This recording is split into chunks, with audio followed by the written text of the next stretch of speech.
All right, so now we are on to goal 3 of the progressive era. We're going to start talking about racial segregation because although that's obviously not a progressive movement, the idea of races being separated, it is part of the beginnings of it because we're talking about racial segregation that leads eventually into this idea of racial equality with Brown versus Board, the ending of Jim Crow. But this is where it kind of starts. So we start off, as with most progressive movements, they're a reaction to something else. So the progressive movement with regards to race is a reaction to things like Plessy versus Ferguson that basically amounts to state or government-sponsored acknowledgement that there is differences between races, very unprogressive ideas. So progressivism reacts to racial issues in the form of their opposite. So when Plessy v. Ferguson comes down and says that separate but equal is okay, you start immediately seeing these progressive movements that change this notion around, or at least are fighting to change this notion around. And eventually when we get to like the 1950s and 60s and reforms related to Brown versus Board and the 20th century civil rights movement, we'll talk more about that.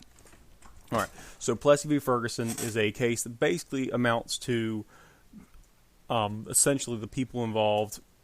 We're talking about a racial segregated train car. So this person gets on the train and they say, well, I'm going to get on the white train car because basically identified as white. He had some African ancestry, but basically the stories go to look at him, you'd think he was white.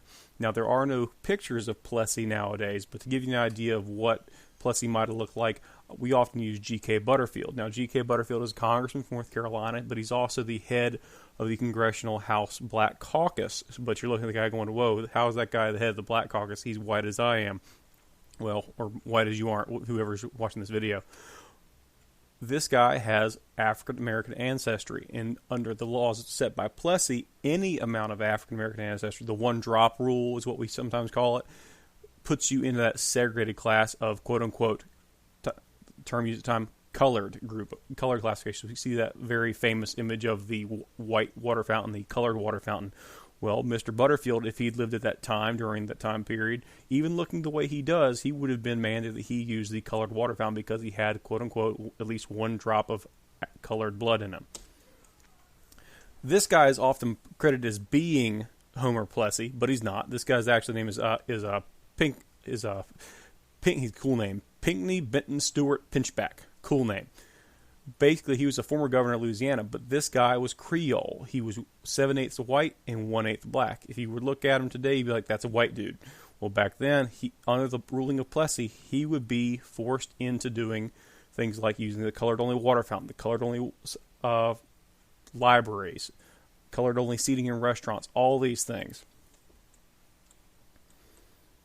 All right, so this is John Marshall Harlan. Harlan was the single dissenting vote in the Supreme Court, Plessy versus Ferguson. So the justice says separate but equal is cool. John Harlan, in his dissent, this is a quote from our Constitution is colorblind and neither knows nor tolerates classes among citizens.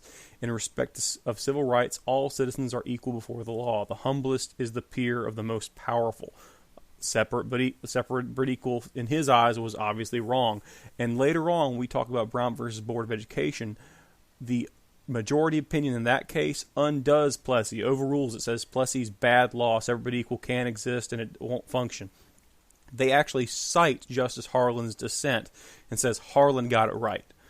All 8 other justices, they had it wrong. Harlan got this stuff right. So we're going to go back and basically overturn Plessy and use Harlan's dissent as one of the major backdrops to us undoing Plessy versus Ferguson and getting rid of separate but equal. Now, as a result of Plessy, the case was about train cars, but that expanded far beyond the train car context, especially in the South with Jim Crow laws, where they had state-sponsored segregation for decades. State-sponsored segregation is often called de jure segregation, which is just Latin meaning of law. Segregation is a matter of law. So Plessy v. Ferguson basically established, or at least expanded, the notion that by law you could establish codes that said that colored people had to go somewhere else, where white people had to go elsewhere. And please forgive me for using the term colored in this presentation. I'm just using it because that's the vernacular of the time. They did not say black.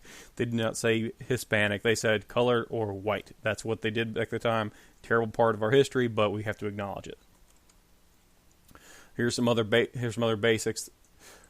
Ladies, men, colored bathrooms, as in there wouldn't be a ladies' room for the colored bathrooms. Very, again, not equal. Separate, but certainly in the South, not equal.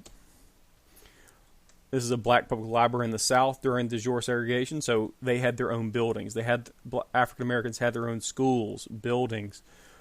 They had their own restaurant seating. They had to sit on certain parts of the bus. The Rosa Parks incident being a very famous indicator or example of this, how people were treated differently based on the color of their skin. De facto segregation. All right, de facto segregation is segregation just as a matter of fact. The law doesn't really enter into it. It's usually based on things like customs, economics, religion sometimes. This was much more common in the North. So there was segregation in the North. It just wasn't sponsored by the state. It wasn't like the state of New York saying, all right, all black people, you go sit over there. All white people, you go sit over here.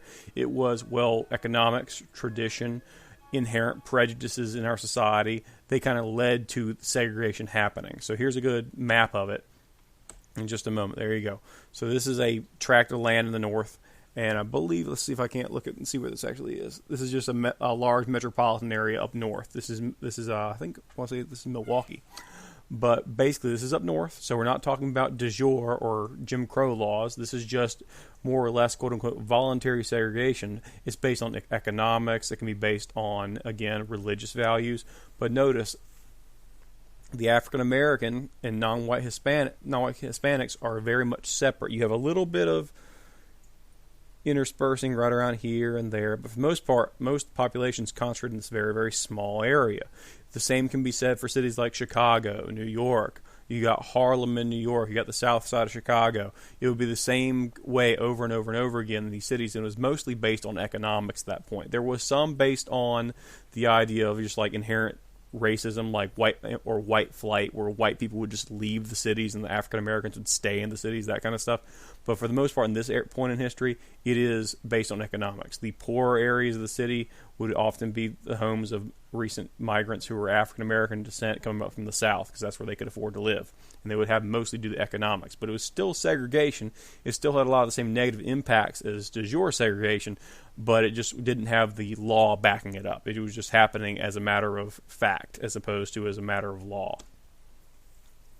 All right, so let's talk about civil rights. Inherent or God-given rights guaranteed by the U.S. Constitution. So we also call them natural rights. Segregated societies. All right, let's talk about disenfranchisement. Disenfranchisement is a big fancy word for denying someone the right to vote. And it can be done legally or illegally. So like for a long time, we just recently talked about how women got the right to vote in 1919, or start with the 19th Amendment in 1920. Before that, they were disenfranchised. Women did not have the right to vote. They were disenfranchised by law. There's also ways to disenfranchise somebody by fact, usually with intimidation or lynchings, threats, that kind of stuff. All right, Jim Crow laws. These are the laws in the South that established racial segregation in southern states. They were almost exclusively used in southern states. And ever since then, we've had, even to this day, there's still Supreme Court cases that come up every now and then related to the outgrowth of Jim Crow laws and the overall impact they've had on the South.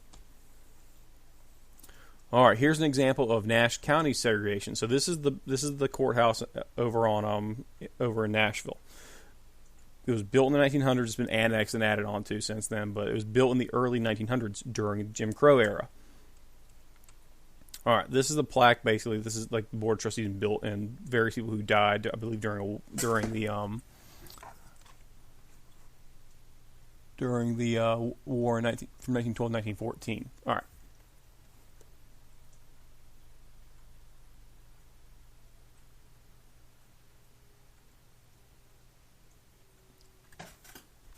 All right, so this is going to be mostly World War I vets. But look, they've actually separated out Nashville natives who were colored, black, during this time period again. This is the vernacular of the time, compared to white. So they actually separate out, even when they're honoring them for dying in military service, they still separated them out. So this tablet's still up there as far as I'm aware. All right, poll taxes. Poll tax. My son's screaming in the background as loud as possibly can. Awesome. Poll taxes. A tax designed to restrict the voting of poors and blacks. So poor people. This wasn't just about restricting the voting rights of African Americans or black people or people of any kind of other nationality. It was also meant to prohibit the poor from voting, because often poor people, whether they're white, black, yellow, red, or green, often would vote the same way as other disenfranchised people, such as African Americans, recently freed slaves. Those folks, they'd kind of vote the same kind of block. They vote for the same people. So a great way, if you didn't want them to vote, would be to charge them to vote. So poll taxes were very, very common, and actually took a constitutional amendment to put an end to poll taxing. And there's a poll just from the early 20th century. All right, grandfather clauses. Now this one was, these were put in by law basically to make it so that people of color, African Americans, could not vote. It's called the grandfather clause. Now, most of them said something like this. If your grandfather was eligible to vote before January 1st, 1870, then you could have the right to vote. However, if your grandfather was not eligible to vote before 1870, you didn't have that right. This would exclude African Americans because they had been denied completely the right to vote to non-white individuals. So basically, you're talking about freed slaves who obviously could not vote until the 15th Amendment was passed. Their children couldn't vote because obviously their grandchildren couldn't vote because their grandfather, being a slave, did not have the right to vote. It was way too kind of like a loophole to allow discrimination against the descendants of freed slaves or African Americans at that time. Literacy test. Again, this isn't just discriminating against African Americans, this is also discriminating against poor whites who could not read. We still have literacy issues in the South today. So, I mean, back then, literacy was very common for somebody not to know how to read who was in their 50s, 60s, 70s, 80s. Education wasn't the same way it was back then, but literacy was often coupled with poverty. So the poor wouldn't know how to read. African Americans at the time wouldn't know how to read by virtue of them usually being descendant of freed slaves, often would be poor. So mainly the targets were Southern blacks and poor whites. But again, the rule was if you can't read, you can't vote, which means you get disenfranchised. And this is just a quick the White League and the KKK kind of coming together. Basically, in many ways, the term here is used worse than slavery. Well, basically what they're saying here in this little political cartoon is because of the actions of the KKK and the White League, which is another group kind of like the KKK but more official, they're basically keeping the descendants of freed slaves and freed slaves themselves down even further than they were under slavery, because under slavery at least they were taken care of to a certain extent. They had housing. But under this new law, basically there was now a just anger or dislike of African Americans, especially in the South, and they were being kept down and harmed further than they were even by slavery, which is kind of an outlandish thing to say, but that's what this cartoon is basically trying to put forward, saying the freedom they've gained has created this animus among these angry white people up here, this KKK member, the White League over here, that they're making lives even worse for these people than when they were in bondage, which is kind of it's a hard claim to make, but there were times in history with the lynchings and other terrible things happening in the South that argument kind of held some water. All right, lynchings. They occurred nationwide, so please keep that in mind. They occurred all over the place. Lynchings were basically mob rule. It was vigilante justice in the form of hanging somebody from a tree. Now, they were unlawful, so they were against the law, and they were used often against African Americans or whites who tried to help them. So you're talking about, again, it's a racial issue, and there'd be other times where lynchings would be, I guess, non-racial. If somebody was accused of raping a girl, whether they were black, white, yellow, or green, it wouldn't matter. They get a mob, get a posse together, grab them, and then hang them from a tree. It was not terribly uncommon during this time period. Here are some images of lynchings, and these are all very, very famous lynching pictures. They just happened at the time. It was considered like a thing to go do, as terrifying as that sounds. It was mob justice. It was just the entire town coming together to kill people that they believed were bad for the town or committed crimes. Even if they didn't commit any crimes, they were just being accused unlawfully. This is a quick list of lynchings by race and by year, done by the Tuskegee Institute, which we'll talk about a little bit later on. And you'll notice early on, the lynchings were fairly even-handed, oddly enough. I laugh about that, but it's inappropriate, but I do laugh about it. Because you look, 1882, 64 whites, 49 blacks, and more white people got lynched. It was very much mob justice. It was almost like the Wild Wild West. We're going to hang some people because we don't like them. Now, as we get further on, after Plessy v. Ferguson, certainly after 1890s, we start seeing a big imbalance happening. It goes from being mostly whites being lynched, just by statistics, or at least it being close to even. Now we're starting to see more and more African Americans getting lynched when compared to whites, and it starts getting really bad in the early 1900s. It's racially motivated mob justice, certainly by the 20th century. But I will say this, lynchings were not uncommon throughout history inside the U.S. It was basically mob justice, vigilantism, I'm going to say this word right. I swear to God, I'm going to say it right. Vigilantism. So being a vigilante. Justice. It was just not a positive. It's certainly not a positive thing, but you can trace lynchings back all the way, if you want to, the Salem witch trials. There was nothing official about half of them. You just burn a witch because you didn't like them. And it transfers on and on and on throughout American history. This idea of mob justice being, sometimes you'd have the police officers in the mob. There was very little separation from the official versus the mob, because sometimes the officials would be in the mob. It was a very tough time in U.S. history. All right, Ida Wells Barnett. She's an African-American teacher and journalist who campaigned against lynchings. Now, that sounds probably a little bit crazy. That'd be like today campaigning against terrorism. Well, yeah, of course you campaign against that. It's obvious it's a bad thing. Well, back then, lynchings in the South, some people were like, yeah, lynchings are good. It teaches people how to act. That's how you do it. If you don't act right, the mob's going to lynch you. There were people that argued in favor of lynchings that they were a good thing. So this is the counterpoint. These were people fighting against lynchings because they often took on a racially motivated bias against African Americans. All right, some famous writers and authors and thinkers during the time period from the African American community.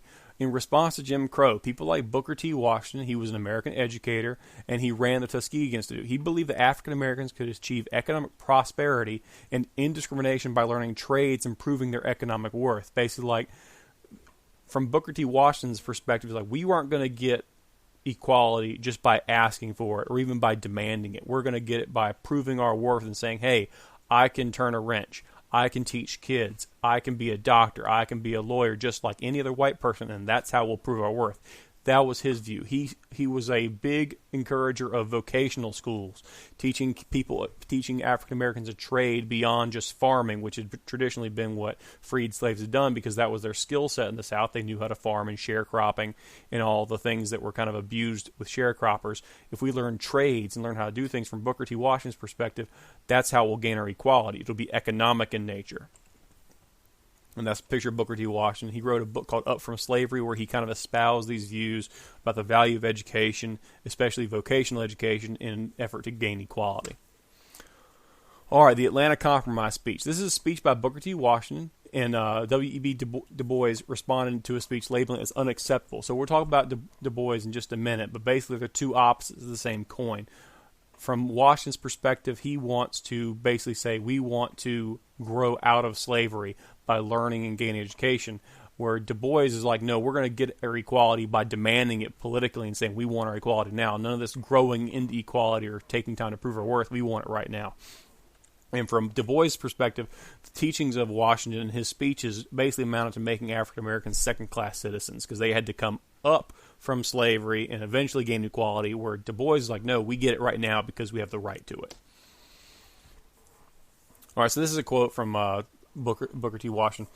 In all things that are purely social, we can be as separate as fingers, yet one of the same hand in all things essential in mutual progress.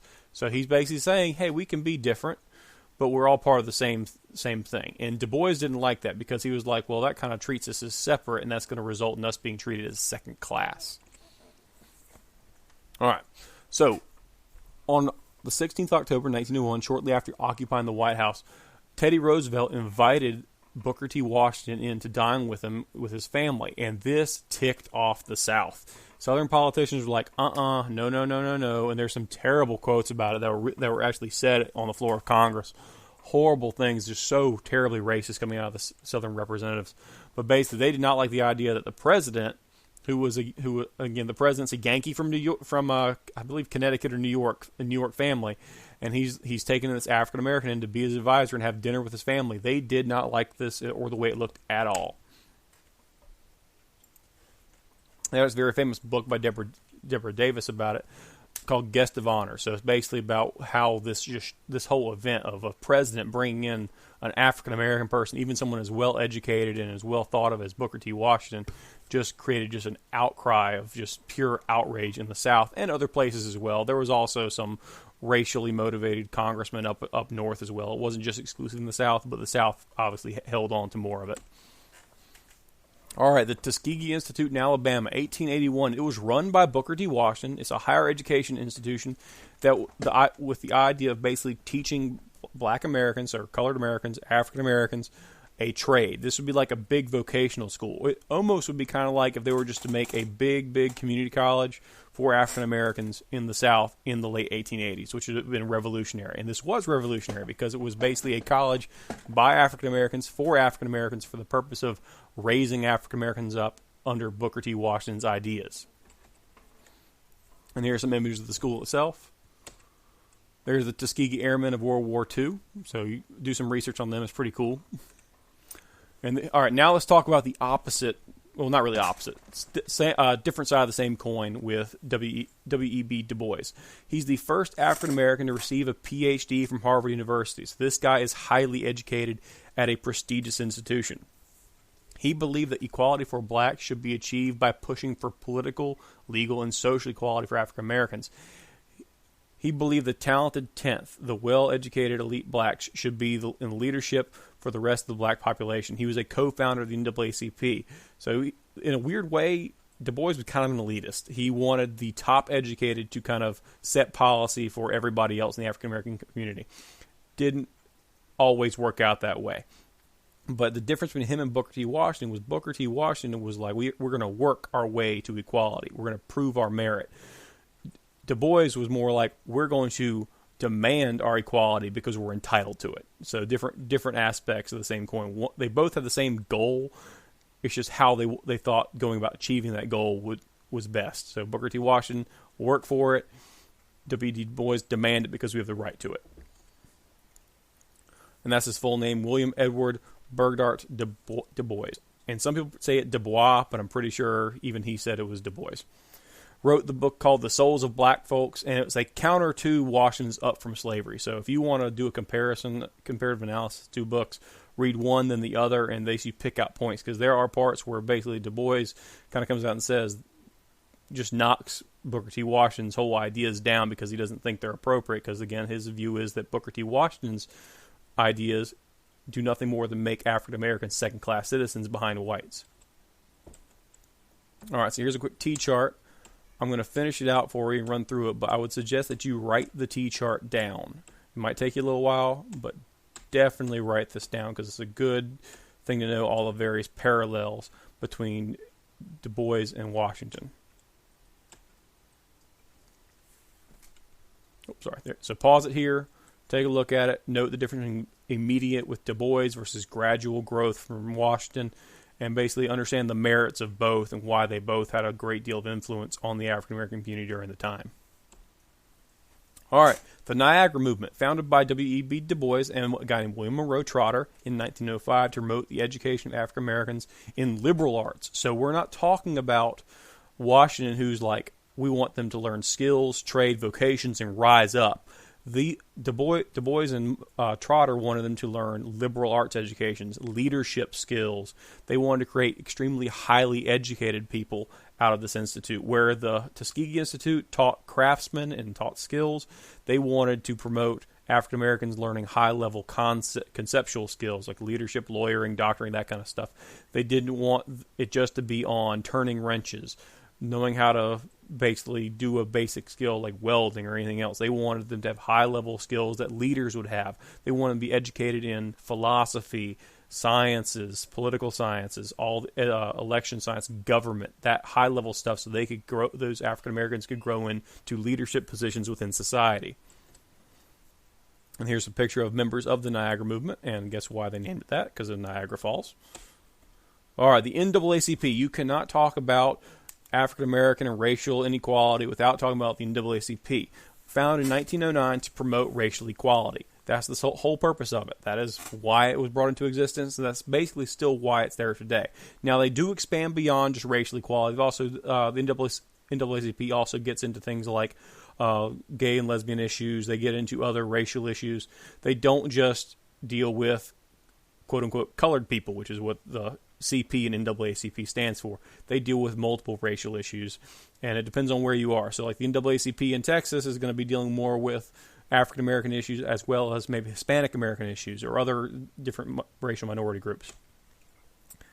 And this is a flag by the NAACP saying a man was lynched yesterday. They were basically putting out there bad stuff's happening.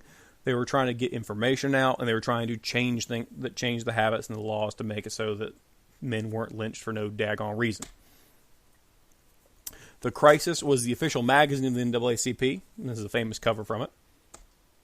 All right, the KKK was a racist, white supremacist group formed after the Civil War. Now, there's different incarnations of the KKK. We got the immediate post-Reconstruction Civil War guys, which were very violent, and then you got, like, later on, the mid-20th century, where it's like you have members of Congress, you have a Supreme Court justice who were members of the KKK. And I don't want to, like, belittle or make light of what the KKK is. It's an awful organization based on racial supremacy and other terrible, terrible things.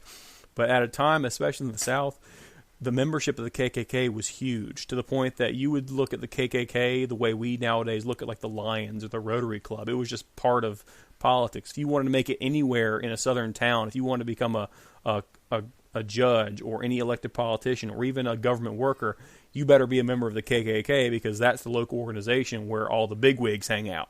So there's the violent side of the KKK, and then there's, like, the political, still racist and terrible, but it was more political in nature and more associative in nature. But still, again, only for white folks. Very negative in how it was formed. And it was well known for terrorizing African Americans, often for the sole purpose of making sure they did not vote. So it was a form of de facto disenfranchisement. Factors such as the KKK, as well as other economic factors, led to what we call the Great Migration. This is a large-scale movement of African Americans away from the South to northern cities in the early 20th century for economic opportunities and to escape Southern injustice. So we're talking about from 1910 to the 1970s. So this is 50-plus years of gradual movement from the South to the North.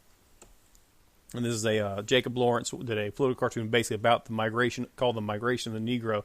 These are all basically people coming from, these are all African American people, black folks coming from the South, going to these various different places in the North. So you'll notice this is an older cartoon, but even nowadays you think about where are there large groups of African Americans in the North? St. Louis, New York, Chicago, very, very common. You got I want to say the south side of St. Louis, south side of Chicago, Harlem, and New York. All these various places still to this day have a large population of African Americans because of the Great Migration that happened in the early 20th century. And here's a quick map of it. And you'll notice, again, these are all major cities where you hear about, like, in modern parlance, you see a lot of rap music nowadays coming out of these areas. So you got New York, you got Oakland, you got NWA out of Oakland, you got a bunch in St. Louis especially. You got a lot of hip hop that came out of St. Louis in the 2000s. So you're talking about, like, Nelly would be probably the best example. Then you got Chicago, you got all the stuff out of 2015. You got Chief Keef, he's coming out of Chicago. All these various people. This is where a lot of culture went from the South up to the North to escape Southern indoctrination, Southern oppression of African Americans, and for economic opportunity, because there was factory work in most of these places that all these African Americans are migrating to. All right, now let's talk about Marcus Garvey, the Back to Africa movement. So he was a Jamaican-born activist, and he basically pushed for blacks to return to Africa. And there were freed slave colonies in Africa. The most famous would be Liberia. That was established early on in U.S. history. And they would actually create, like, the Black Star Line Incorporated. The idea was we're going to get investors to invest in this boat that's going to take African Americans back to Africa. And a funny story, not really funny, this is kind of short. Du Bois, after a long time, he was like, you know what, we're never going to get equality here. They're never going to treat us equal. So he said, screw it, I'm leaving. And he actually leaves and moves to, I want to say Ghana. I think he moved to Ghana and went back to Africa. All right, 1924. Now we're outside of the African American sphere. We're now going into the Native American sphere.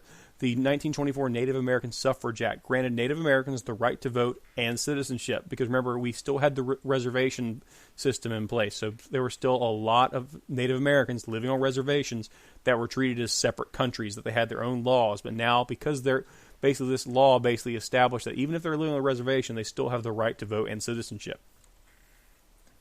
And there's an image of a Native American woman voting at a ballot box in the state of Maine in this case. All right, so goal number 4. Let's talk about technology. So we're outside of the racial issue, which is always so much fun to talk about and always never full of awkwardness. But now we're going to talk about the technological issues that happen and basically change the way we viewed society and changed how we engage in cultural life and what we did between each other. It changed how societies communicate. Lots of super fun, amazing stuff happened between 1890 and 1950 as far as our ability to grow, communicate, and interact with others. All right, so the Wright brothers. The first successful airplane flight was at Kitty Hawk, North Carolina in 1903. Now, that might seem like, okay, 1903, that's 20th century, that feels like it's 100 and some odd years ago. Ancient history. But what's amazing about technology is how fast it progresses. We went from these guys right here to basically gliding over sand dunes to dropping bombs and shooting machine guns out of airplanes in the span of 15 years. So 15 years, basically as long as your average sophomore in high school has been alive, we went from people can't fly to people can shoot people out of airplanes with machine guns. That's how long it took for us to progress that quickly. So just understand how fast this progression in technology happens. Here's some state quarters, and North Carolina is obviously the best. Ohio, ours came out first, so we win. All right, airline service was used by military to carry mail. It was also used to carry people, provide passenger service, provided faster service, and connected the country even more. So we went from it being trains, which were obviously much faster than coaches and carriages, but still pretty daggone slow in places, to airplanes that could just fly the way a bird does, a straight line. Trains would sometimes have to take curves. They go through the path of least resistance. They would have to blow up mountains to get through. Well, guess what? Airplanes just go over the mountains and they're done. Much faster means of travel. It meant people could get from one place to the other, communicate more easily. Skyscrapers, you talked about, I think, 2 or 3 times now, the invention of easily producible steel and skyscrapers meant people could go up. Add that with the invention of the elevator, and people want to live higher up in these buildings. So we went from tall buildings being a terrible thing, where the highest floor was the worst floor because you had to walk upstairs, to the highest floor being the best floor because it had the view and you had the elevator. The Model T, Henry Ford. All right, the Model T was produced by the Ford Motor Company and Henry Ford. It was the first mass-produced car in any color as long as it was black. That's the joke. If they were all black. All Model Ts were black. Now, the cool thing about the Model T wasn't just that it was the first mass-produced car. It was the first mass-produced car that people could afford. This was something that a family could buy, and it wouldn't put them in the poorhouse. It meant that people could travel great distances for less money. The assembly line helped out with this by basically creating an assembly line where each factory worker had a certain job. He was able to produce much more quickly. It created more efficiency and more uniformity between each vehicle. See, before the Model T, you might have 1 or 2 people working on a car, and then someone else in the factory is working on the quote-unquote same car, and it might come out very differently. The engine might be tuned differently. The seats might be done a little different. There was no uniformity from car to car to car. The Model T was uniform. If you got one Model T off the factory line, it would be basically the exact same car as the Model T that came off a month later off the factory line. Now, here's a cool thing about wages. So this is another progressive era institution that Henry Ford put forth. A $5 a day wage, which at the time was a very good working day's wage.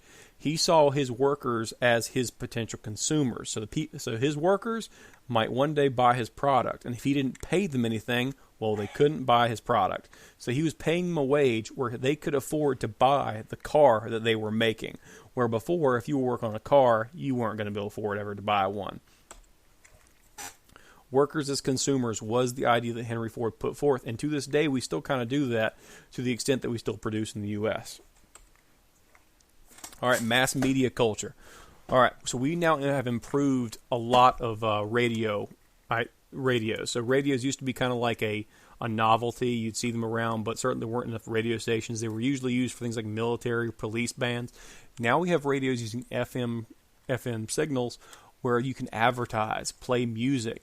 And this developed things like fads. But the whole idea behind the fads and trends and styles was basically promote and encourage people to buy stuff. A good example of this would be the parlor versus the living room. Before, I'm going to say probably 1920, you didn't really have a living room. A living room was something that was put out there by like Better Homes and Gardens and stuff like that. You had what was called the parlor. A parlor would be a place where sometimes you'll fill with cigar smoke and other stuff. A living room was a very modern idea at the time. You lived in the living room. There's a reason why they called the parlor, and they called funeral homes funeral parlors. People would often die in their home in the parlor. That's where they'd lay to rest, and they'd fall asleep and die, and that's where they go. And they changed it to the quote-unquote living room, where you went to go live and enjoy your home. That's part of this mass media fad culture, all changing around how we view life, death, and families in a home. The living room is a byproduct of this time period. Mail order catalog, Sears and Roebuck.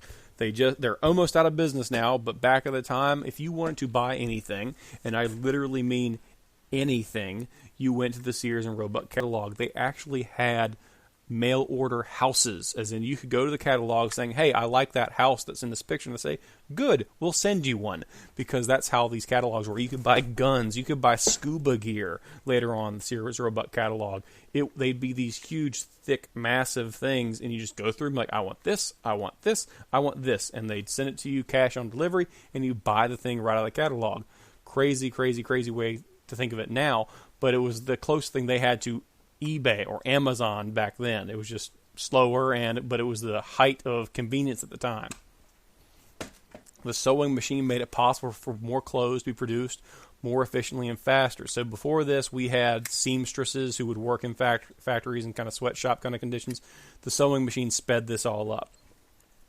Electricity. So we're talking about Edison and J.P. Morgan and General Electric, all these companies coming together, where it used to be that if you wanted a light bulb to light an area, or if you wanted electricity in your house to like run a refrigerator, you had to have a little power station in your backyard or possibly in your house, and it was only for the wealthy. Now you had factories that basically made power, so we call them power plants. Kodak cameras, so we no longer need to pay someone a whole bunch of money for one or two pictures. Now we can take our own pictures. Kodak puts out a individual camera. There's a movie camera, refined and improved by Edison. So the movie cameras existed, but Edison made them better. Much like the light bulb existed, Edison improved on it. So that's the end of the lecture, guys. Make sure you got the information down.